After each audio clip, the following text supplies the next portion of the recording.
Hi. మొత్తానికి Vinayaka Chavithi complete చేసుకున్నాం. అంతా బానే ఉంది. నిమజ్జనం రోజు ప్యాడ్ బ్యాండ్ అనో ట్రెండ్ స్టార్ట్ చేశారు. అది నా నచ్చల. అంటే అందులో భక్తి కనిపించలా.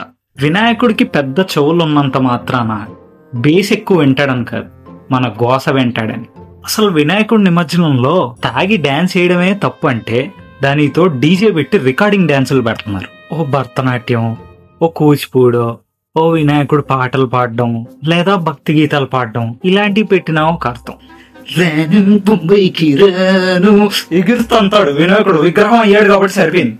మామూలుగానే షెడ్ లో 2 స్పీకర్లు ఉంటాయి. అది కాక బ్యాండ్ వాళ్ళు 10 మంది ఉంటారు. మైక్ వేసుకుని ఒకళ్ళు అరుస్తూ ఉంటారు. దీనికే సందంతా అల్లాడిపోద్ది. ఇది చాలు, అంతవరకు బాగుంటుంది. అది కాకుండా ప్యాడ్ బ్యాండ్ అని పియానో వేసుకొస్తాడు. వాడికి ఏ పాటలు వచ్చో వాడికే తెలియదు. అన్ని రింగ్ టోన్ లాగా ప్రాక్టీస్ చేసుకొస్తాడు. ఏది పూర్తిగా వాయించాడు. పోనీ వాయించేదేమన్నా అర్థం అవుతుందా? అర్థం కాదు. అర్థం కాకపోయినా ఆ బ్యాండ్ కి ఎగరాలి.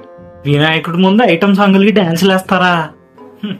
దాని తోడు పుష్ప గణపతి, క్రికెట్ గణపతి, మిలిటరీ గణపతి. ఆయన్ని మనం పూజిస్తే చాలరా, ఆయన మనల్ని అనుగ్రహిస్తాడు. సరిగ్గా పూజించాలి. ఆయనకు షర్టు ప్యాంటు వేసేసి పైన క్యాప్ పెట్టేసి చేతిలో లడ్డు పెడితే వినాయకుడు ఎట్ అవుతాడరా?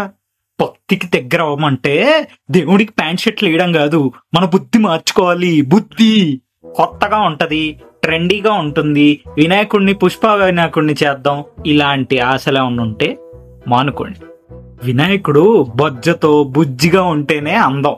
ఇంక నువ్వు వాగేది వాగు, మా ఇష్టం, మేము ఇలాగే చేస్తాం అన్నాం అనుకో. ఓం నమ శివాయ.